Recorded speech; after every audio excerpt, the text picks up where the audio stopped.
বিএনপির ভারপ্রাপ্ত চেয়ারম্যান তারেক রহমান ও তার কন্যা জাইমা রহমান ভোটার হয়েছেন। শনিবার ২৭শে ডিসেম্বর আগারগাঁওয়ের নির্বাচন প্রশিক্ষণ ইনস্টিটিউটে ছবি তুলে আঙুলের ছাপ দিয়ে ও স্বাক্ষর করে তারা ভোটার নিবন্ধন সম্পূর্ণ করেন। তারেক রহমান ভোটার হওয়ার সময় নির্বাচন কমিশন ইসি সচিব আখতার আহমেদ সঙ্গে ছিলেন। জাতীয় পরিচয় নিবন্ধন এনআইডি অনুবিভাগের মহাপরিচালক DGASM হুমায়ুন কবির সাংবাদিকদের বলেন, ওনারা আগেই অনলাইনে ফর্ম পূরণ করেছেন।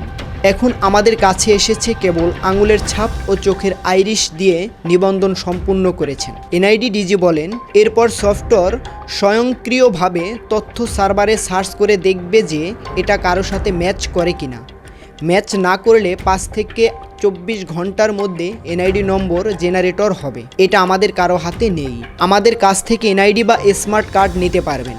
আবার নিবন্ধনকারীর মোবাইলে মেসেজ যাবে, সেখান থেকে ডাউনলোড করে নিতে পারবে। দীর্ঘ 17 বছর নির্বাসন শেষে গত বৃহস্পতিবার সপরিবারে দেশে ফিরেছেন তারেক রহমান। বিএনপি আগেই জানিয়েছিলেন শনিবার তিনি ভোটার হবেন। ইউএফটি ফার্স্টের সাথে ট্রেড করুন যে কোনো জায়গা থেকে। ক্যাম্পাসে ক্লাসের ফাঁকে, ঢাকার জ্যামে বসে কিংবা ঘরে বসে ট্রেডিং এখন হাতের মুঠোয়। তাই ট্রেড করুন যখন খুশি, যেখানে খুশি।